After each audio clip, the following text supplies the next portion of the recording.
මම අර මේ මෙඩිසින් වල ඒ කතාව කරලා පස්සේ මැත්ස් ළමයි අහලා තිබිලා තිබ්බා මේ මැත්ස් වල එහෙම නැද්ද කියලා. ඒක ඊට වඩා ඇත්තටම ආතල් මම දන්නේ ඒක විස්තර කරන්න තරම්. නමුත් මට ඇහිලා තියෙන මම දැකලා තියෙන නම් දේවල් මත මෙඩිසින් වල අපි කැම්පස් ඇතුලේ කරන දේට වඩා ඇත්තටම ඉන්ටරෙස්ටිං ඉංජිනේරින් වලට අදාළව ඒගොල්ලෝ ඒ කාලවල කරනවා. දැන් අපේ මල්ලි මොරටෝ ඉංජිනේරින් ෆැකල්ටි එකේ ඌ මේ ටිකේ මොනවා කරනවද මන් දන්නේ නැහැ. මොනවා කරනවද මන් දන්නේ නැහැ කියන්නේ මේ ඉගෙන ගන්නවා කිව්වට උන් රස්සාවක් කරනවා. ඒක කරන්නේ පොඩි පඩියකුත් දෙනවා රුපියල් 15000ක් කොහෙද දෙන්නේ උට යන්න ඉන්න ඊට වඩා වියදමක් යනවා. මම හිතන්නේ ඌ අර මේ පාඩුයි උට ඒ කරන වැඩේ.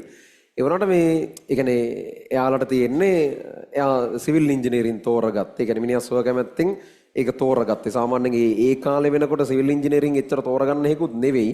අර එහෙම සිවිල් ඉංජිනේරින් කාලෙන් කාලට උඩ පහළ යනවා. දැන් අර ලංකාවේ ආර්ථික මේ ප්‍රශ්න ඇවිල්ලා කන්ස්ට්‍රක්ෂන්ස් ඔක්කොම නතර වුණාට පස්සේ සාමාන්‍යයෙන් කවුරුත් සිවිල් ඉංජිනේරින් තෝරගන්නේ නැහැ.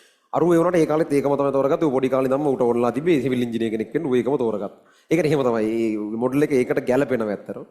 මේ දැන් කරන්නේ ඔය කන්ස්ට්‍රක්ෂන් සයිට් වල ඒ කියන්නේ අර කම්පැනිස් තියෙනවනේ මේන් කන්ස්ට්‍රක්ෂන් කම්පැනිස් ඔය විවිධ කම්පැනිස් තියෙන්නේ අහලා තියෙන්නේ දැන් සන්කින් කියලා තියෙනවා මාගා කියයි නවලෝක කියයි එක එක එහෙම කම්පැනි තියෙන්නේ. ඒතර මේ එහෙම සන්කින් වලද කොහෙද වැඩ කරන්නේ මේ ඒ කම්පැනි එකේ ඉන්ටර්න් කියලා කියන්නේ. ඉන්ටර්න් කියන්නේ ඒගොල්ලෝ ගිහිල්ලා තේ අදාළ වැඩේ කරමින් ඉගෙන ගන්න. දැන් ඌ කැම්පස් එක ඇතුලේ තමයි. කැම්පස් එකෙන් අවුට් නෙමෙයි.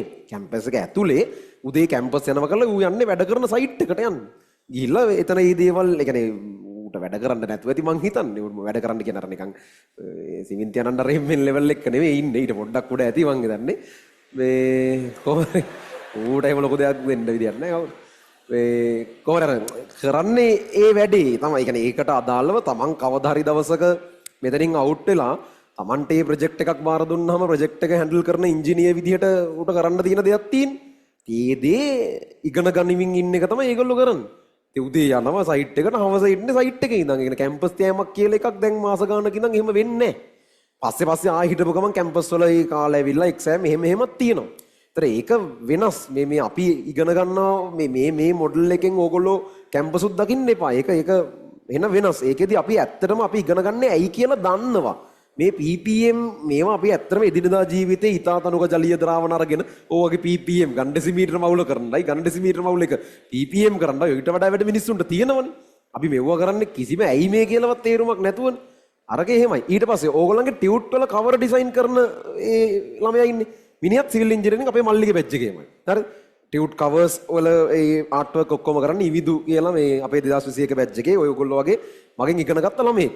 මිනිහා උගේ ඔළුව යන්නේ ඩිසයිනින් පැත්තනේ උගේ තියෙන්නේ. ඌත් සිවිල් ඉංජිනේරින් හැබැයි එයා වැඩ කර කියන්නේ එයා ඔය වගේ ඉන්ටර්න් යන්නේ අර ආකිටෙක්චරල් පැත්තට බර තැනකට. ඒ කියන්නේ උගේ අයිඩියා එක තියෙන්නේ ආකිටෙක් ඒ පැත්තෙන් ඉස්සරහට එන. ඒ කියන්නේ ඉංජිනේර් තමයි. ඉංජිනේර් න ආකිටෙක් එහෙම යන්නේ. ඇයි උගේ ඔළුව කියන්නේ ඌ එන ඩිසයිනින් වයිබ් එක උගේ තියෙනවනේ. උට ඒක මැච් වෙනවා. ඒ වගේ අර එතනදී අපිට කැමති මොඩල් එකට තෝරගෙන ඊට ගැලපෙන ඒ විදිහවල වැඩ කරමින් අර එහෙම අපි අනාගතේ මොකක්ද කරන්න යන්නේ කියන එකට එන තේරුමක් තියෙන දෙයක් තමයි ගොඩක් වෙලාවට ඔය මෙඩිසින් ඉංජිනේරින් ඇතුලේ අපි මේ මොහොතේ කරමින් ඉන්නේ. අර අරුගේ ඔළුව මම කියන්නේ ඉවිඳුගේ ඔළුව තියෙන ඩිසයින් දැන් ඔය ටියුට් වල අර අමුතු ආතල් ඔක්කොම ඌ තමයි දෙන්නේ. ඒ කියන්නේ අර පොඩි අමුතු කලර් එකක් ඒවල පොඩි අමුතු වයිබ් එකක් තියෙනවනේ. ඒ වයිබ් එක එක උගේ ඩිසයිනින් ඔළුවක් තියෙන්නේ. මිනිහා ඒ ආකිටෙක්චරල් ඒ සයිඩ් එකට තමයි මිනිහා යන්නේ. එහෙම අර එක එක කරන තමන්ට ආවෙන එක තමන්ට වඩා හොඳින් පුළුවන් පැති ඔප්ටිමයිස් වෙන විදිහට එහෙම යන එක වෙනස් එකක්. ඕක මේ අපි ඉගෙන ගන්න පොතපතට එහා ගියපු ලස්සන වැඩක්. ඒක කැම්පස් ගියොත් බලා ගන්න පුළුවන්. හරි. යන්න කොහොම හරි උවට. හරි. යන්න වටිනවා ඇත්තට.